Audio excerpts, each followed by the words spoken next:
Good evening, everyone. Every year, millions of people around the world hear a single word that changes everything: cancer. We have made incredible progress in cancer treatments, yet we still lack therapies that are precise enough to target the disease at its root.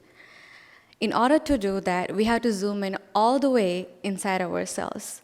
Within our cells, there is a blueprint called DNA. These are our genes, which usually provides the instructions to the cells when to grow and when to pause. Now, these genes are not always accessible. They are tightly packaged by wrapping around a specialized proteins called histones. So these histones act as a gatekeeper which controls the access to the DNA when it's required. So these proteins in general, they change into different shapes depending upon their function. So the question is now that when the minor modifications which are reversible that are applied to the proteins, they usually change into different shapes depending upon their functions. And in cancer, these modifications basically are either irreversible or they are actually occurring at the wrong places, which leads to uncontrolled cell growth.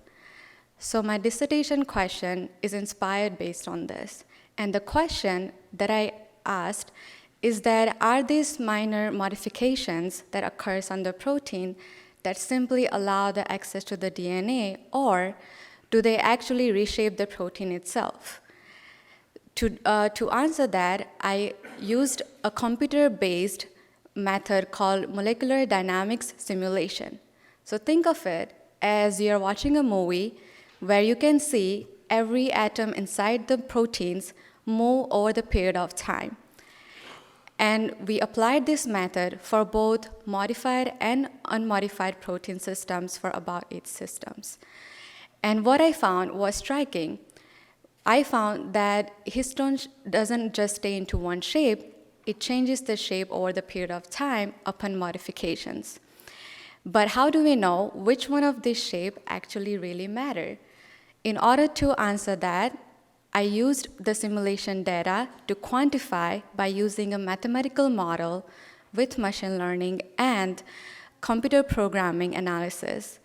And for the first time, we found that the histone changed into a specific shape which allowed the access to this DNA as well as binding to other proteins.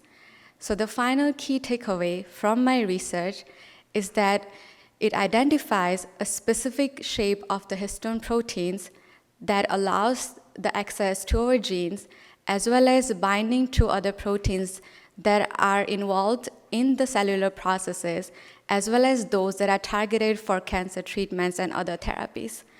So this brings us one step closer to hope for basically a more precise treatments and a truly heal diseases like cancer. Thank you.